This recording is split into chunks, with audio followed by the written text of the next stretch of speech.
ইদা মাসসাহু শাররু ফাদু দুআইন আলিম, যখনই কোনো বিপদ, খারাপ বিষয়, কোনো খারাপ কিছু মানুষকে পেয়ে বসে, ফাদু দুআইন আলিম, তখন সে দীর্ঘ দোয়ার মুখাপেক্ষি হয়ে যায়।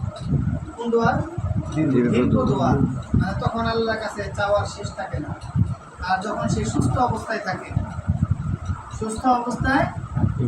তখন সে কি করে না, এই যে আল্লাহ তাআলার কাছে বিশেষভাবে চাওয়া, অনেকক্ষণ চাওয়া, আল্লাহর কাছে চাওয়ার যে জিনিসটা, সেই জিনিসটা তার চাওয়ার কি থাকে না, সুযোগ থাকে না।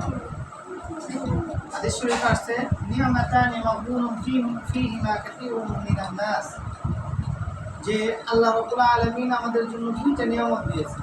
কি দিয়েছেন? দুইটা নিয়ামত। নিয়ামাতানি মাগবুনুন ফীহিমা কাসীরুন মিনান নাস, কিন্তু এই দুইটা নিয়ামতের ব্যাপারে অধিকাংশই মানুষ উদাসীন। দুইটা নিয়ামতের ব্যাপারে কি অধিকাংশ মানুষ উদাসীন?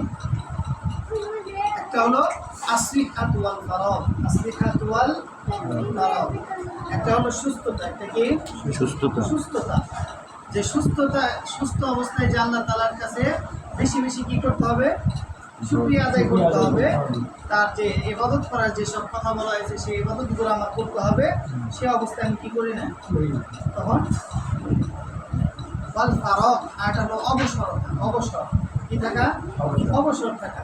মানুষের এমন অবসর সময় যায়, আপনি আপনার যদি দৈনন্দিন একটু সময়কে হিসাব দেন, বসেন যে দিনের কত সময় আপনি কাজে ব্যয় করেন, কত সময় অনর্থক কাজে ব্যয় করেন, নিজের জন্য কতটুকু ব্যয় করতেছেন। দিনের 24টা ঘন্টা, দিনের 24টা ঘন্টার একদিন হিসাব আপনি বসেন যে আমি ফাও গল্প, ফাও কথা, হ্যাঁ, এই যে মোবাইল চালায় হোক, যে কোনো সময় চালায় হোক, আমি আমার সময়টা কিভাবে নষ্ট করতেছি।